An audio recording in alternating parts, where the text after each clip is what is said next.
Thanks for fucking me up, Dorian. That's what I'm here for. I can't handle 2 countdowns at the same time. My head starts spinning. So, in case you haven't figured it out, Stroke of Midnight, back for another episode. Dorian has brought us a fantastic topic to discuss this week. One that brings me great distress and anxiety and many other adjectives that we will, I'm sure, explore over the next hour or so. Mm-hmm.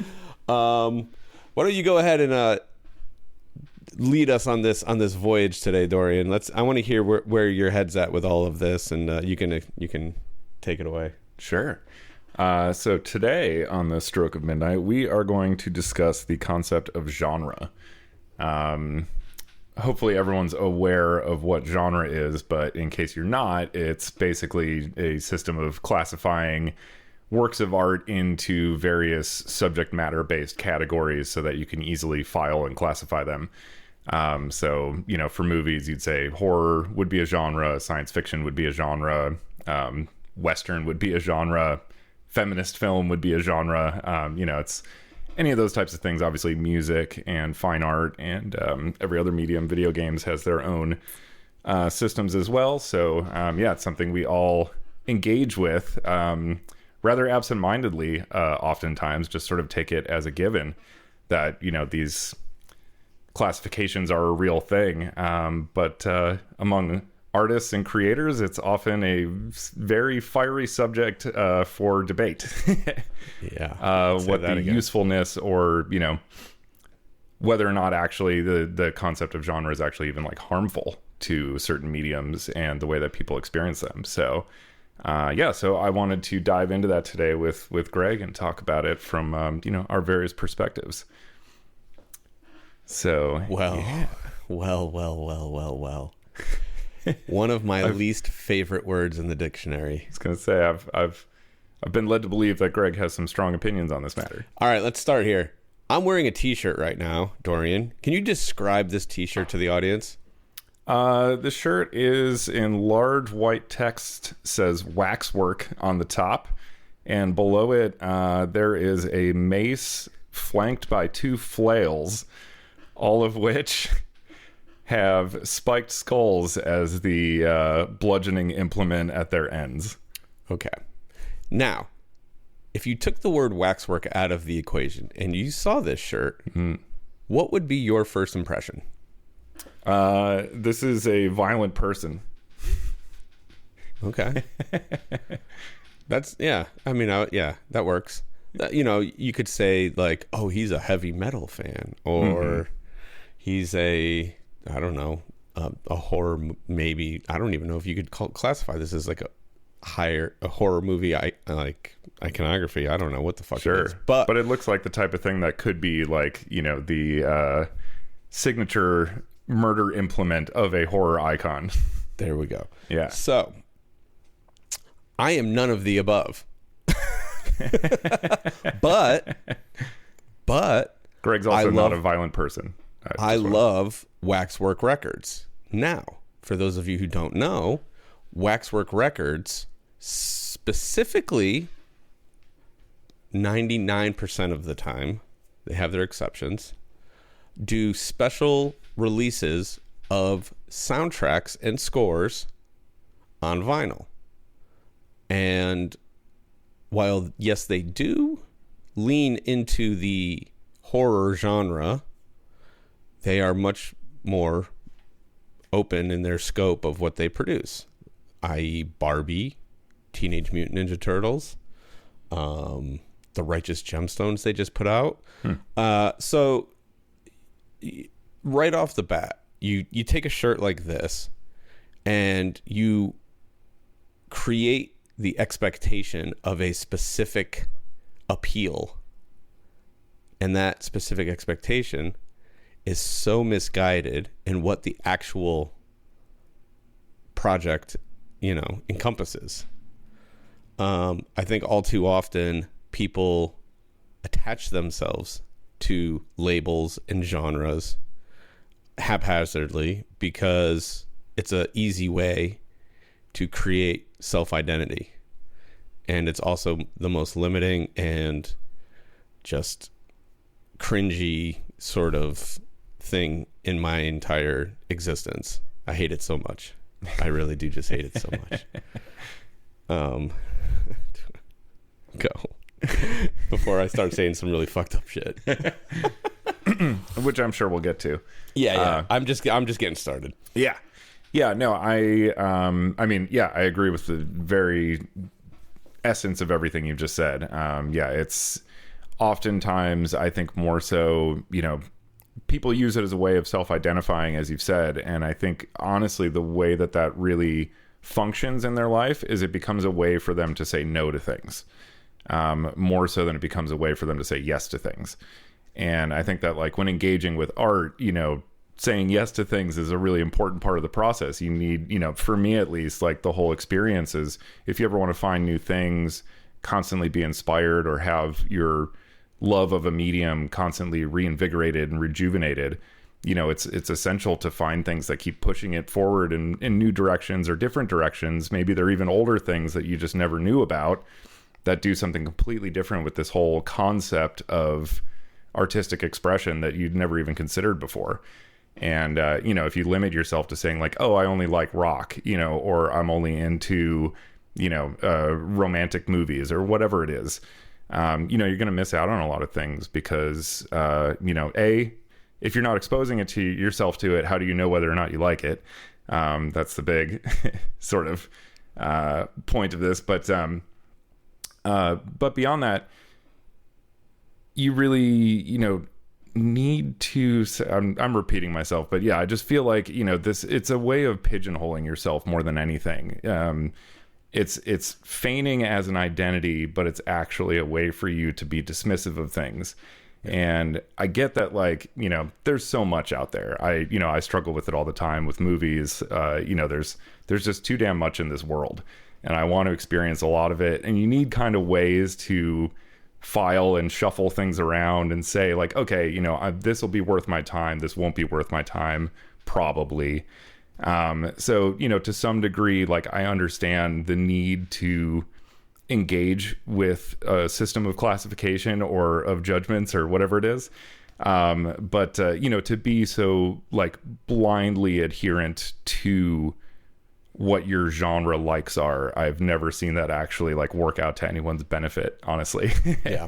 And it's the same idea as, like, it's like when you're in high school and, like, you've got the jocks sit over here, the stoners sit over here, right? the cool kids sit over here, the nerds sit over there, that kind of thing.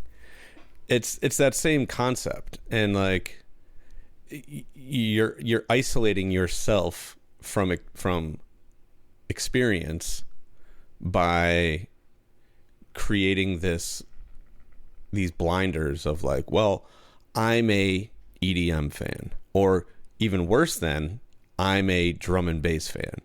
I don't fuck with that XYZ, whatever it is. Yeah, that trance, like, garbage. Yeah, sure, whatever. Yeah, And I think, like, this notion of classification, as we can kind of call it, I suppose, it goes to a darker place in my mind of commoditization, because you can, by branding things a specific way, you are selling them to a specific group of people, and then in turn, it feeds into social media algorithms and whatever other avenues of discovery that exist.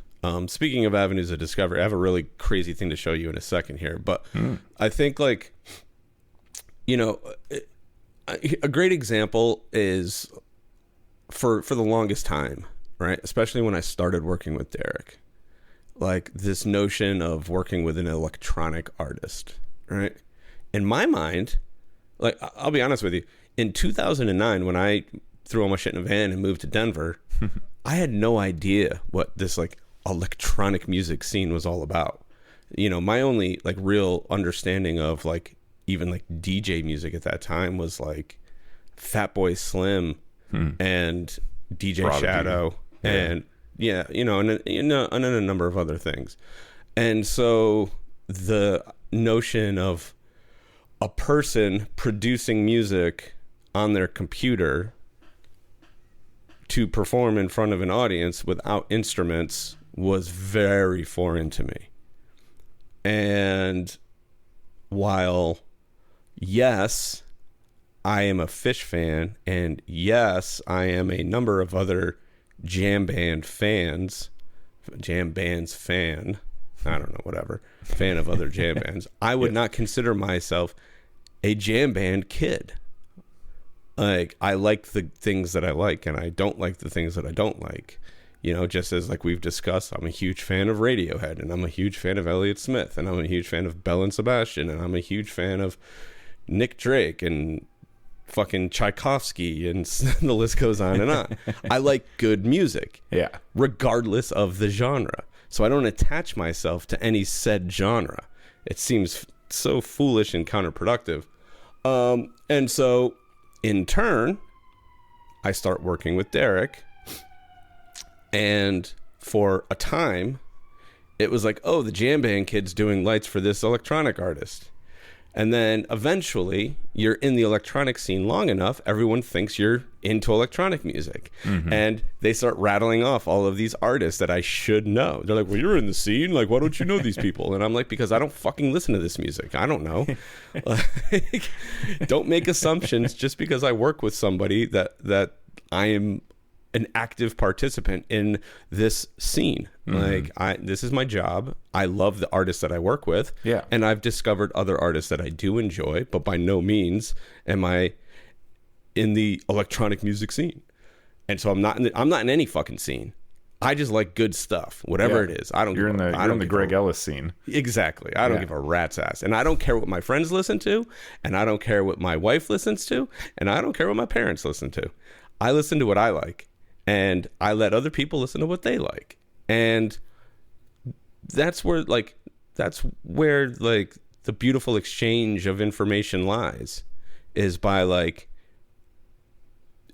not associating yourself with like-minded people all the time, but just associating yourself with people who approach the world similarly to how you do.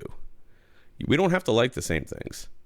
In fact, it's better when we don't, because then we get to learn about some things that we didn't know about. You know, I'll be honest with you. I'm almost a Taylor Swift fan, thanks to my wife. Almost. You're getting there. I'm getting there. She put on one of the best concerts I've ever seen in my life last year. Does that make me a pop music fan now? Nope. But Taylor Swift can fuck around with some shit. She can do a good show, and some of her records are actually quite interesting. I don't listen to them that often, but when they're on, I don't. Oh my God, Taylor Swift. Right? Yeah. Oh, turn this garbage off. Yeah. You know, and so, like, it's just this weird, and obviously, this is a thing that has become exponentially more problematic in the age of social media. Yeah, because it feeds on itself. The more you like something, the more you're presented more things similar to it. And that goes across the board in everything, whether it's politics, whether it's music, whether it's art, whether it's film, whether it's sports, blah, blah, blah, whatever. It doesn't matter. It's become a way for the algorithm to like codify your taste.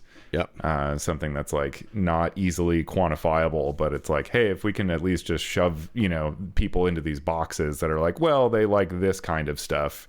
That's going to do enough for them. And as you said very well, it's it's a recursive loop. It just keeps feeding back into itself. The echo chamber. Yeah. Like, if you've never done this, go to one of your friends' places and look at their Netflix list. Like, just open Netflix and look at what movies pop up, and it'll be shit you've never heard of.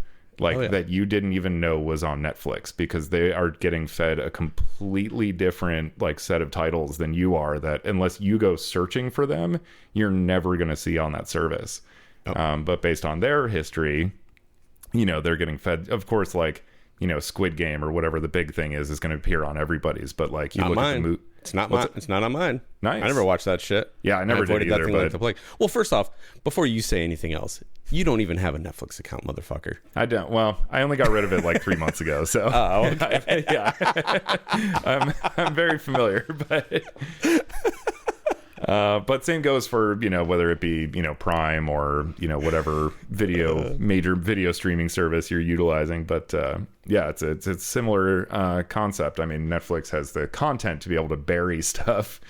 But yeah, it's alarming. There's times I've gone to my friend's place and they open it up and I'm like, wait, what the fuck? They have this movie? Yeah. It's a weird world that all of the digital streaming platforms have created, because you really do have to go out of your way to find things now. There's so much content being produced, and with the inclusion of old content, it's impossible to like get a wrangle on things. And that's why it's nice like to be able to go into, so now here's where the positive in my mind of genre lies. And when I go record shopping, right, I go to 3 different places every time without fail. And then if I have more time, I branch out of that box. But I always go to the soundtrack section. Now, see, that's a genre that is appropriate. It is a set of music set to a film. Yeah. That's a genre. That's a positive version of genre. Yeah. That is a like completely objective, information-based, fact-based classification. Yeah. Exactly. Right? Go to the soundtrack section. Go to the recently arrived used section. There's a special box in every record store. It's the new used records that they got. That's usually where you'll find the good stuff, because it hasn't gotten digged through that much yet. And then I'll go to like, if it exists, I will go to the like psych krautrock that usually gets combined for some weird reason, but like the like really like wacky stuff from like the 60s to like the early 80s European, generally speaking. Those are like the 3, but then even that box is very all encompassing of a lot of different things. Yeah. And so in that sense, like it's helpful when it's used in broad terms. The more refined genre gets, the more problematic it gets. Mm-hmm. And I found a website. I'm curious if you've heard of this. Let me see if I can pull it up. This is very interesting to me, because we've gotten to a place now. Like when you went to a record store in 1996, how many genres existed? like 5. Right. Yeah. 7 maybe. Yeah, 7, right? When you really think about it, you got rock, and more often than not, pop and rock got, spooled up into one section. Yep. So like you would see Backstreet Boys next to the Beatles, which is interesting. But like always... but this is when genre worked, right? So you had pop rock, you had soundtracks, you had hip hop, you had classical, and then like R&B, soul, like basically like not to sound crass, but like black music essentially, right? That's kind of how it was approached. It's true. And that was very like all encompassing as well. Jazz, R&B, soul, that all kind of got mixed together as well. And then like, as like metal, because I think a big thing that happened with record stores, especially with like heavy metal, was like there was a lot of like risque artwork. Mm-hmm. And so it was a way for record stores to kind of help protect children that shouldn't be looking at certain things. So heavy metal kind of got put to the side. Yeah. And then you had country music and whatever else. But that was it, right? Pretty cut and dry. Yeah. Right? I found a website called everynoise.com. I have not heard of this. I'm very intrigued, though. Oh, are you ready for this? Oh, no, we don't want the list. We want the bubble map. Where is this thing? Scan. Whoop, let's turn the volume down. Can you see this, Dorian? Oh. I wonder if I can really. All right, here, hold on one second. I'm going to load it up on here and share my screen with you. Oh, right. There you go. Because this is the world that we live in now. And this, to me, is pure insanity. Okay. Since you brought up the electronic music genre, I definitely remember, when that first popped up and then like very quickly splintered into these incredibly specific subgenres where it was like very, very fast that I was like, I have no idea what you're even talking about anymore. It's like, oh, I like this stuff, but I'm not into like Berlin down tempo or whatever. And it's like, what? Okay. So do you see what I'm sharing? Jesus. Yeah, I do. So this is a website called everynoise.com. And it is literally every subgenre of music ever established. Now, are you ready for this? I'm not. I'm just gonna scroll slowly, and as I'm scrolling, could you please just read out a few of the more ridiculous genres that you see? Yeah, Frankfurt electronic, high-tech minimal, Romanian electronic, electronica peruana, barcade, Hungarian EDM, fidget house, stateside D&B, Jim Funk. I'm not pronouncing that incorrectly. It's funk. Classic dubstep, funktronica, C64. Oh, chill funk also, as opposed to Jim Funk. I don't even know what funk is. Why are we defining funk? Russia. I'm not even halfway through this yet. Jesus, Soviet wave, dungeon rap. Okay, curious. Oh my God. Jesus. I can't even pick a word out now. There's just like such a mess of text. How about this one? Cyclocore, Okay. Plug Brasileiro. I'm going to just scroll a little bit faster now. As you can see, Yeah. we have turned into My God. a world where 8,000 genres of music exist. Yeah. Now, while This is too many. I can say with all certainty that there isn't a single person on the planet who has ever listened to all 8,000 genres of music, I can say with certainty, as someone who has explored a lot of fucking music, that this is completely unnecessary. Yeah. It's just absurd. What right? use is this to anyone aside from like an algorithm? Exactly. Yeah. Right? So I'm going to stop sharing this because it's just going to fucking make me go insane. I saw something pop up like right after you stopped sharing your screen, so hopefully that's okay. when it, yeah. I probably hit stop record instead of stop sharing. Yeah. All right. Well, anyway, we're back. Yeah. My apologies. I fucked up while I was sharing that insane list of genres. If you are interested in discovering all of the wacky genres that people have created to label and classify music, go to everynoise.com. There's a free plug. It's truly alarming. Yeah. I was gonna say, do yourself a favor and go look this up, but I don't know if you're doing yourself a favor. No. You're doing something, but anyway, yeah, as you know, we were just discussing, this kind of comes back to the whole idea of like genre. Really, its main purpose is more for the commoditizing of art than for art itself. And I don't remember who the author was, but there was some famous writer a while ago said that genre is a bookstore problem, not a literary problem.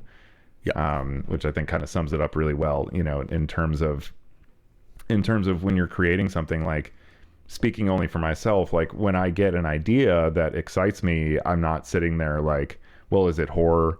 Is it science fiction? Is it a Western? You know, like, what should it be? It's just, it is what it is, you know, and I want to pursue it because it has its appeal to me for whatever reason. And, you know, I'm not the type of, again, being a very devout David Lynch fanatic, I'm kind of very into, you know, when something speaks to me and appeals to me, I just kind of go with it. You know, I don't need to dissect that and understand like, well, why am I interested in this? It's like, it doesn't really matter, honestly. And even more so, to the point, like, I probably won't even be able to glean anything close to an answer to that until I see it through and discover what the hell the thing even is.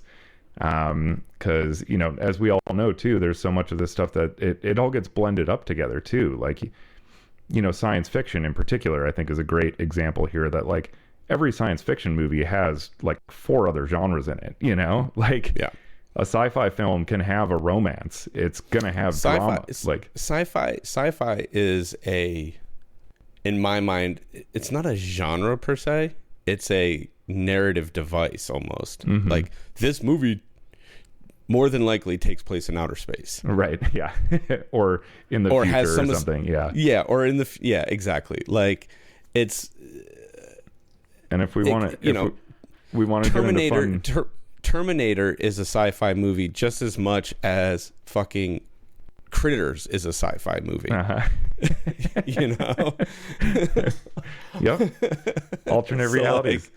But that's what I mean too, is like when genre is used in a broad sense, it's very productive. And then as you continue to just like chisel away at all of these, you know, notions, you just it gets messier and messier and messier, and then it takes away all of the like you end up taking away what is actually special about the thing that you're trying to describe in the first place. Right. You become that like stereotypical like pessimistic fandom, you know, where you're the comic book guy from The Simpsons. They were making fun of this, you know, archetype that long ago. Even it's been around that long, but yeah, just the like overexposed, overeducated, like about this very specific element of this medium, to the point that you like anyone you talk to walks away wondering like, what is it you like about this?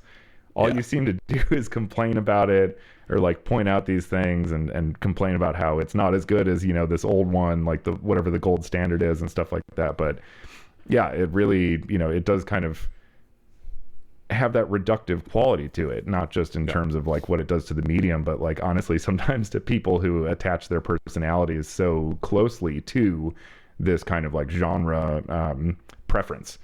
You know, see it all the time where it's like, oh god, yeah, you know, we all have that friend who like he's never going to shut up about this one thing, you know. Yeah, well, here's a great example of that kind of that idea, and we talked about this a little bit a couple of weeks ago with Radiohead, right? There are a group of people who yearn for Radiohead to be a rock band again. Bring the guitars back, ba ba ba, you know, because when they, you know, at the turn of the century, with Kid A and Amnesiac and moving forward, they were much more of an electronic act, but they're just a band that makes music however they see fit. And like, well, they're not a rock band anymore. I don't know what they are. Like, they're Radiohead. It's fine. They defy genre. Let them defy genre and be who they are.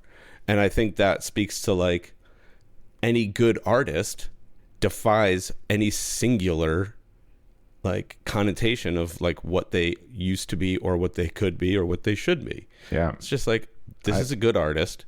They explore different realms of artistry, and ultimately you can still identify them as them regardless of what genre they may be performing in at that specific moment. Absolutely. No, and I mean, for me personally, that kind of, I don't know, almost confusion at times of like, what is this, is oftentimes something that really attracts me to something new that I hear. You know, if I hear something and it's easily classifiable, it's like, oh, this sounds like Dua Lipa or whatever, then it's like, okay, cool, like I'm done thinking about this now, you know. Like there's not much else to it. But I you know, definitely the first time I heard Aphex Twin was one of those kinds of moments for me where I was like, I was utterly baffled by what noises were coming out of the speakers. I was like, I have can you even call this music? Is it actually just sound design, like masquerading as music, or like that's what? Like Square Pusher too. Square Pusher is another one of them. Totally, yeah. And like that, I ended up getting like really into Aphex Twin for a while because I didn't fucking understand it. You know, it was like really challenging to me, and rather than just like outright reject it, I came to like really come to appreciate what he was doing and how differently he was approaching the whole concept of music or songs or an album or whatever. And like gave me a lot of respect for the guy, and then kind of opened, you know, just like we've talked about in the past, it opened my mind up to a whole new world of possibilities that, you know, and it wasn't like, oh, I want to find, you know, British sound design trance or like whatever the fuck genre is on that website that Aphex Twin is filed under. But it was just, you know, other stuff that like is kind of this outside of the box. And, you know, you look at people that like, okay, who has he worked with and stuff. And then all of a sudden you come across like, oh shit, he did stuff with Philip Glass, you know, who's this incredible minimalist film composer as well as just, you know, general composer. You know, I think probably most visible through the early South Park episode where he scores one of the school plays, and it's this very like like minimal weirdo avant-garde music. You know, so but those two musicians couldn't be more different on paper. You know, Philip Glass is a classical guy. He writes for orchestras, you know, and all this stuff. But like when you listen to the two of them side by side, or even the stuff that they did together, it's like, this actually makes complete fucking sense, just in terms of like who these people are, what their sensibilities are as far as the way that they approach their medium, and you know, and like just pure magic results from it. But yeah, I mean, if anyone had bothered to bring the idea of genre into that equation, like the two of them would have never ended up working together. They've been like, no, we're too far apart, you know, we don't do the same thing. But luckily, you know, they didn't, and we ended up with something that the two of them did that's even newer and more different from what they did separately, you know? So yeah, it's rarely been useful in terms of me finding new things personally.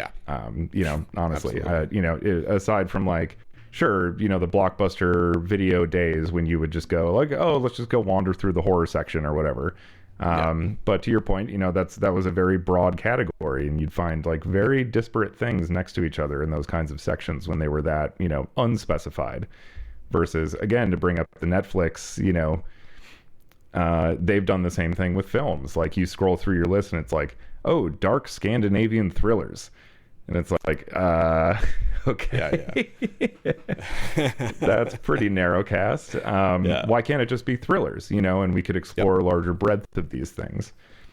So yeah, I mean, I think we've probably made the point on that part of the topic. But one thing I would like to say, because you did bring up like, okay, obviously in general, this is not something that either of us are really super into, bothering to classify things this way. But, you know, I will say that at times artists, or even myself at moments, when inspiration strikes in a certain direction, I have found it to be useful in a way as far as being able to create, I guess, artistic statements that might not exist without the classification. So it sort of, you know, requires itself, you know, the medium wouldn't need to comment on genre if genre didn't exist. So it's sort of a self-fulfilling prophecy.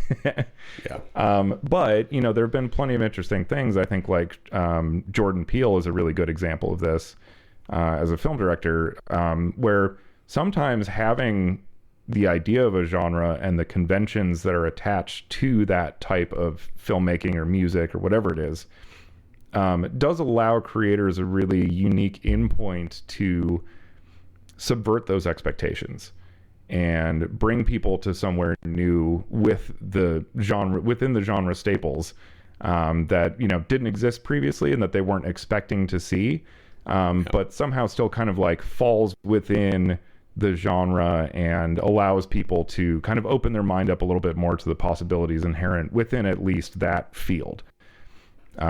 So, you know, at times there are some really interesting, you know, pieces that have come out of very specifically playing with genre, because it is kind of fun, you know, particularly from a filmmaking standpoint where, you know, you're really kind of like, as a director, you're really like working the audience through the experience, right? Like you're choosing how to tell the story and how to guide their emotions and feelings and reactions so that they, they jump out of their seat at the right time, they cry at the right time, whatever it is, but they get the flow of the story the way you want it.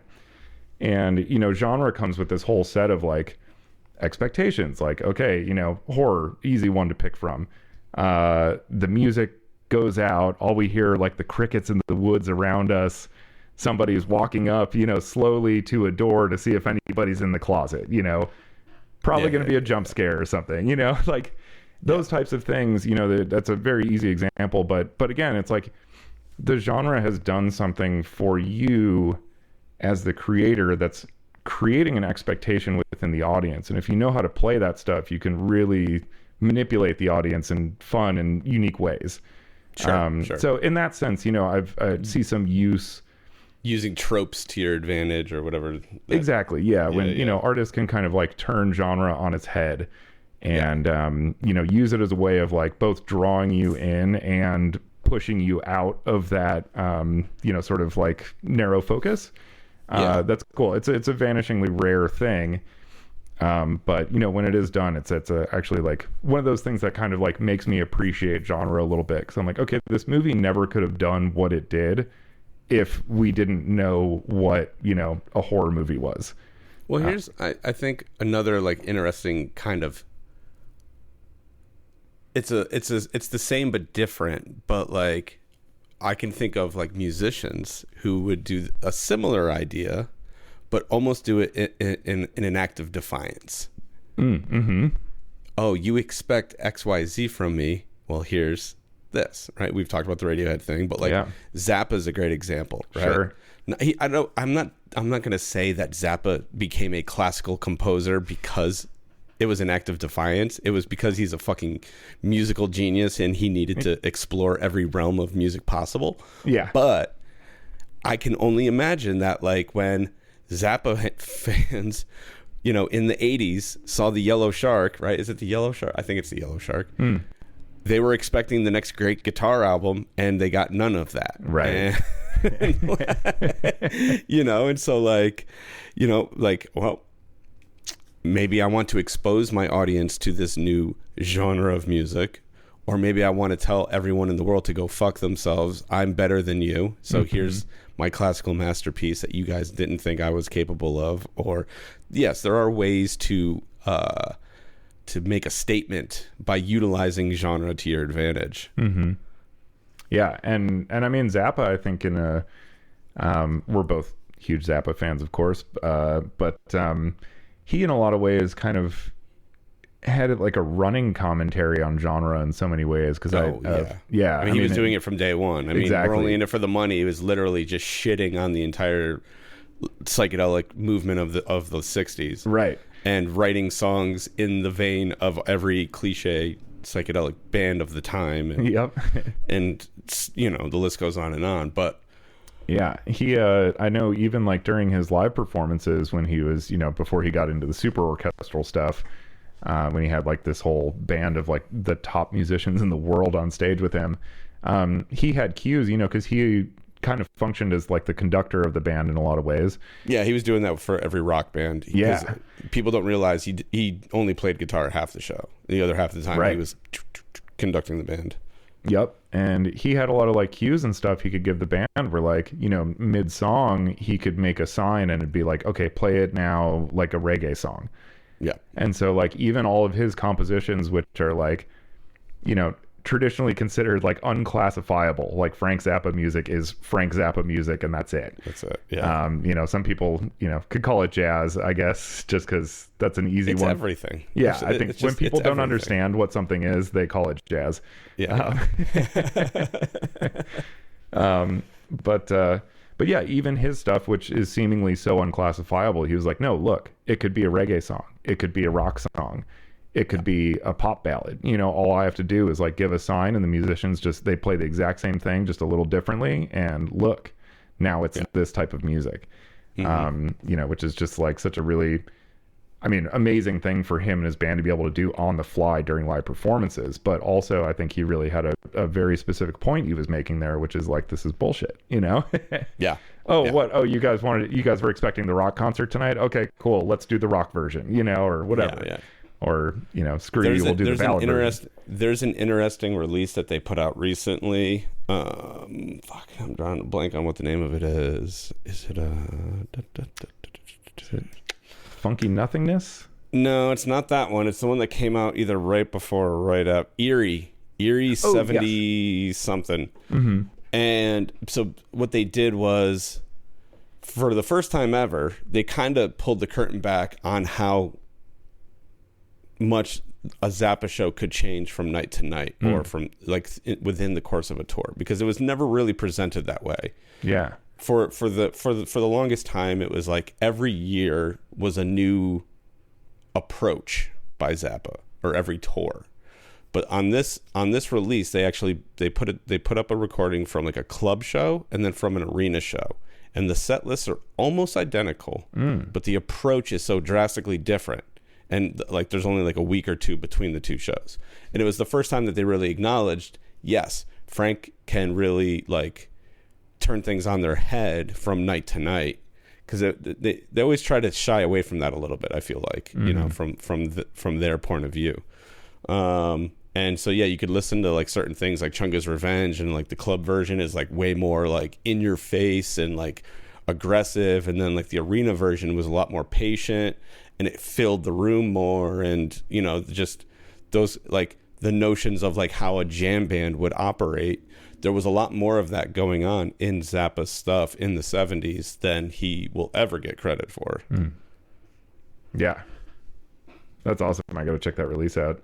Yeah, because it was one of those things I kind of like pieced together from different releases and stuff, where I was like, man, holy shit, this song is like, I actually didn't like this song on that CD, but on this one, it's like my favorite track. Well, because he changed personnel from tour to tour too. So that's I'm not super on top of it when it comes to like, oh, these people were on this tour, but like, just say hypothetically speaking, in 74 it was a 5-piece.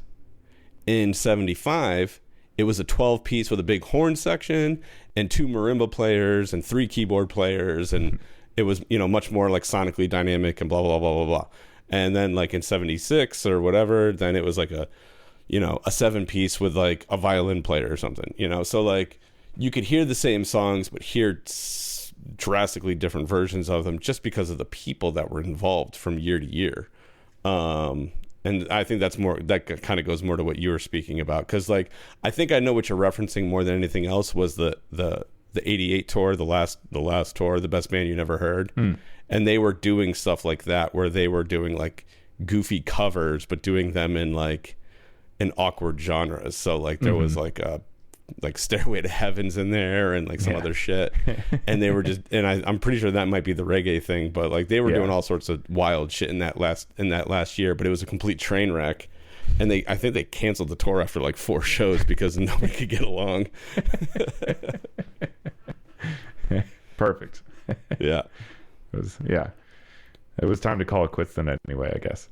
I mean, he was super sick at that point, and it was just, it was going off the rails. But yeah, I think beyond the notion of, here's an interesting concept, one that, and this is something that I've learned obviously over the last decade or so, like, what sense does it make to classify songs by their BPM? Because I'm pretty sure that's how most electronic music is classified, right? That's like, true. Isn't like, right? Isn't house music at like 100 BPM or whatever, and then like I don't even know what these classifications are, but in my mind, to say this music is this because it plays at this speed is the most dumbfounding thing I've ever heard in my life. It seems incredibly arbitrary. Yeah. I know. If I remember right, I think like reggae versus dub also is the same. It's like literally the same thing, but dub is like half speed. That I can understand. That I could understand, I guess, because it's not like. Well, actually, no. I mean, I don't know. See, this is the thing. Like, all of this is just so fucking ridiculous to me. Right. It doesn't make any sense. Like, can you just like? enjoy the music that you enjoy. Like I said, I can see the broad stroke categorization of reggae music, dance music, or EDM or whatever, right? Blah blah blah. But then like beyond that, like, cool, we played a slow song. Now we're gonna go back and we're gonna play a fast song. Mm-hmm. Yeah. Like, no, we are only gonna play at this single BPM for the next 90 minutes. Don't get bored. Yeah, right. Like, that's just fucking ridiculous. Yeah, that is. And I'm probably making a lot of people upset right now. Awesome, but that's okay. I'm here for it. Yeah. You can send me all the hate mail you want. Well, it all comes back under the the same umbrella idea of what we're talking about here, is that, like, whether you choose to engage with genre or not as a way of like classifying things, it's like, no matter how you feel about it or how you think about it or how you do or don't engage with it, it's purely an intellectual exercise. It means nothing. There's no authority saying like, this is horror, this is sci-fi. It's all personal opinion. These things have come about purely through word of mouth and just, probably really more so from like media and people reviewing things and needing to kind of. I would classify The Notebook as a horror movie. Yep. Scares the shit out of me. Absolutely. And I mean, honestly, for me, that's like actually really poignant. Because for me, like, I've seen like every horror movie, obviously that's a completely hyperbolic statement, but, I've seen tons of them, and there's very little within like the horror sphere that actually scares me at this point. I'm at a point in my life, I'm not afraid of like the crazy guy with the axe in the woods. It doesn't ring as like a real credible threat to me in my life at this point. So I watch that stuff more because I just, I like gory stuff, like watching fun kills, like having a good time with that type of shit. But those are more often. You gotta watch Bad Thoughts. Oh yeah. You have to watch it.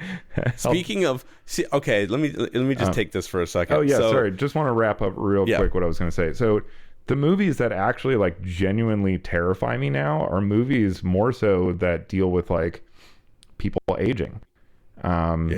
Losing their memory, losing their loved ones, things like that. Like that, those types of movies in me inspire like a truer sense of horror and actual like fear than any horror movie, even when I was like a younger, just like hyper imaginative kid that could get freaked out by Texas Chainsaw Massacre.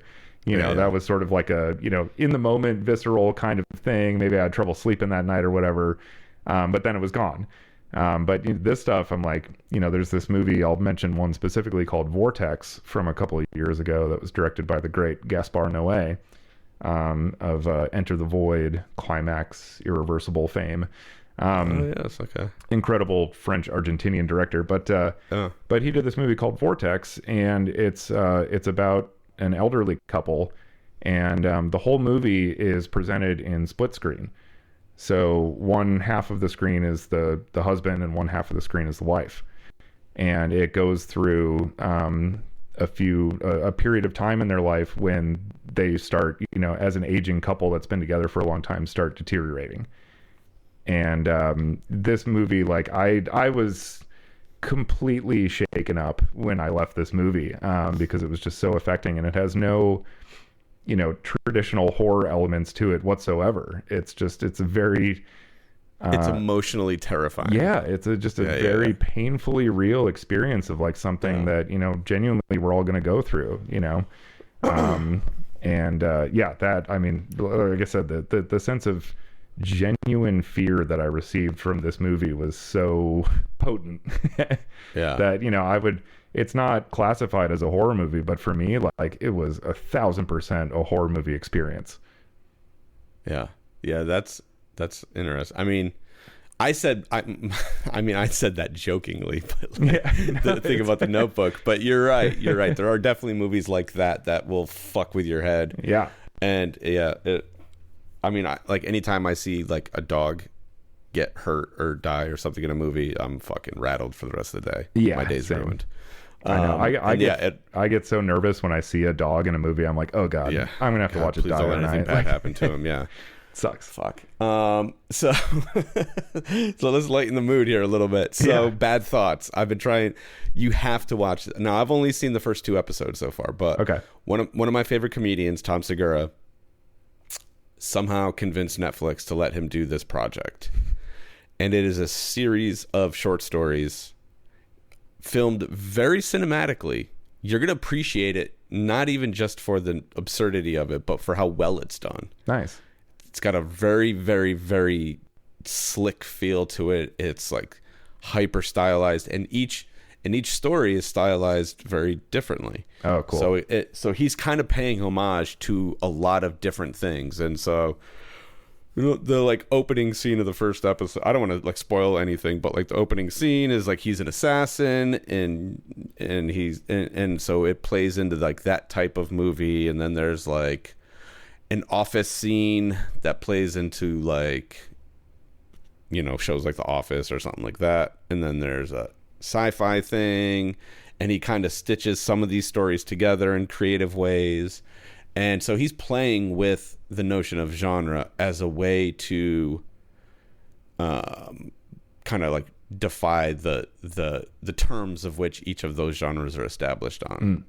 And then as such presenting just the most insane premises and jokes you've ever seen in your life. Nice. All right. In this format, like, it's off the wall. It is pure insanity in the best way. I couldn't stop laughing. I had to turn it off because I was like, if I don't stop this right now, I'm watching all of these. I'm gonna be up all night. You're gonna do the whole run. I had to like force myself to turn it off. Like, that's how much I was into it. Chris, I was like, Chris, you're not ready for this. Yeah. She's like, I know what your sense of humor is like. I think I'll be fine. I was like, babe, this is wild even for me. This is at the end of the spectrum for me when it comes to how fucking dark my sense of humor gets. And I'm right there with him. But even there was a couple of times I was like, are we really doing this right now? Man. Whoa. So bravo, Tom Segura, for utilizing genre, but also defying it and just saying fuck you to everyone. This is the craziest shit I can present to you. Yeah. And somehow Netflix let him do it. Yeah. Hey, good for them. He's made them enough money, I'm sure. Oh yeah, his specials do really well. Yeah. Yeah. And I mean, and comedy is such an interesting one as well, because like, Jesus, what a broad range of things that, you know, people find humorous. Well, speaking of Tom again, so he actually was on the Huberman podcast the other day. For those of you who don't know who, I think his first name is Andrew. It doesn't matter. On the Huberman podcast, he's a Stanford professor who talks about, like, he's trying to like break down the like barrier of information as far as like biological, genealogical, sociological things that happen in our lives. So whether it's health related or psychology related, you know, he brings on other specialists. They talk about all sorts of different things. So on his latest podcast, he actually had Tom on, and they were talking about the psychology of funny and how like they still don't understand how like humor works in the brain. Like they believe that it is truly like subconscious, involuntary. So like the notion of like categorizing comedy is probably one of the most insane attempts of genre ever, because there's no telling what is funny from one person to the next. Yeah. And simultaneously, the idea of poo-pooing the fact that someone thinks that X is funny while you think Y is funny is just the worst thing ever. Right. It's so stupid. Yeah. I mean, yeah, berating people, it just in general, the like, just because I didn't like something, and I used to, it was funny when you brought up that Jack Black clip on the last episode. Yeah. I was dying laughing to myself because I was like, I used to be that guy. That it was like, if your taste isn't my taste, then like you're fucking wrong, you know? I am going to tell you about it. Yeah. And I've thankfully, for both myself and the people around me have come to see the light. And, you know, if you're if you're enjoying the artistic experience of this medium, then that's what makes me happy. And that's what we can connect on, you know, and that's the important thing. And the fact that like you enjoy something very different than what I enjoy is awesome. And that's what makes film or music or video games or fine art or literature so rich, is the fact that there are these broad ranges. If we all like the same shit, like, it would suck.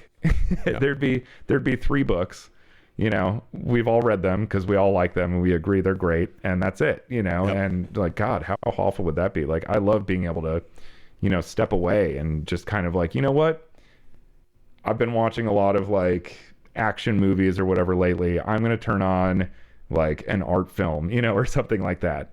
And just like, it kind of just go in a completely different direction with this medium. And like, that stuff is all just at our fingertips now, which is so great. But it turns into like the law of like exponentials, right? If person A likes 1 and 3, right? Person B likes 2 and 3, and then person C likes 1 and 2, right? And then as they exchange information, they're taking things from those different things, and and then person D creates 4. Right. Absolutely. You know? And so like the broader your tastes are, or not even the broader your tastes are, but the more you can acknowledge that there's something for everyone. Not everything is for me, but that's all of those things are okay. But you can still appreciate something good for the sake of being good, whether it's in your wheelhouse or not. It will open up possibilities for you, both creatively and personally.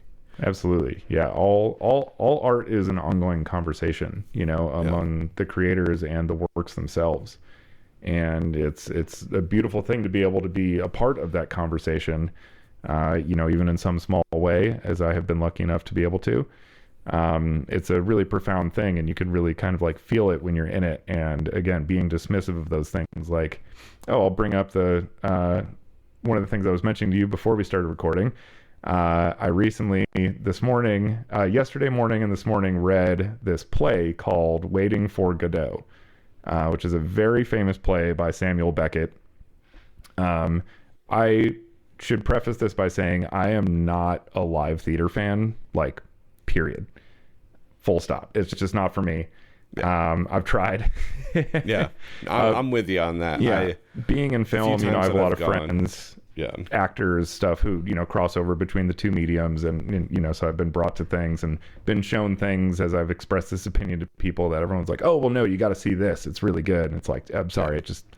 It's people standing on a stage yelling to the back of the room to me. I wish I could get more into it than that, but that's like all I really get out of it. Yeah. So, you know, certain plays though that have like a very, you know, literary fame to them. I've read a few just because I'm interested in the writing and what they do. And so Waiting for Godot was one of these. And I was sitting there reading it yesterday morning, and I got like 20 pages into it. And I was like, this is, if everything that I hate about theater has been condensed into one comprehensive piece of shit, and it is this play. Like, I hate this. I was not expecting that. No, I wasn't either. I couldn't believe it. I was just like struck in the like head with a hammer of like, oh my God, like I actually despise every bit of this. That's incredible. And I hated it so much I couldn't stop reading. Okay. I had to just see, like, can this really go on? Like, this is a really famous play. It's actually being performed on Broadway by Bill and Ted right now. Keanu Reeves and Alex Winter are doing Waiting for Godot on Broadway at this very moment. Are they doing like a mockumentary too or something? Like, this sounds like something that would be like a Spinal Tap situation, or are they doing this seriously? I think seriously. But it is because of the, you know, and I won't go into, you know, a plot description. There isn't one. But I can see how these two actors, with the connotation of them having played these characters as the lead roles in Waiting for Godot, would be, you know, from a metatextual standpoint, like an interesting approach. But I hated this thing, and I read the whole thing, and I have come to harbor a begrudging respect for it, because it is like undoubtedly like I get why it's important within the world of theater and why it's persistent and why we're still doing it. I personally can't stand it, but there are parts of it where I caught myself reading and I was like, okay, actually, like, that's amazing what he just did right there. And like, I am definitely going to keep that in the back of my head, because that's like a storytelling device or mechanism or just kind of twist that he put on something that, like, sure, I'm never going to write something that's like Waiting for Godot. I mean, God, I hope not. But, even so, there's elements from it, even though I didn't like it, that I think are going to be important to me moving forward, with my own creativity, that I might even see at a certain point in my life. I'd look at a scene and go, that is straight up because I read that fucking awful play. And, if I hadn't exposed myself to it, even though I didn't like it, I mean, it still had value. And I could understand at least, where it was coming from and respect it on that level, even if I didn't personally enjoy it. There you go. The last thing I'll say about it is it was once very famously reviewed by a theater critic who just wrote 3 words to review this play. Fuck this thing. He wrote, "Nothing happens twice." Oh my God. It's an act. That's fantastic. I mean, I can't imagine, like, that's about as good as it gets right there. Yeah. Well, I think like you just kind of hit the nail on the head though, for this entire conversation, right?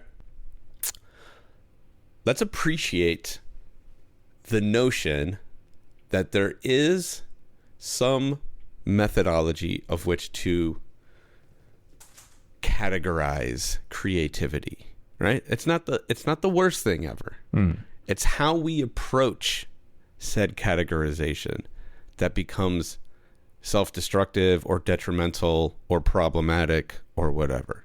So we leave you with this message: enjoy whatever terrible genre of music or genre of film you enjoy, but also know that there is magic in the other genres that exist.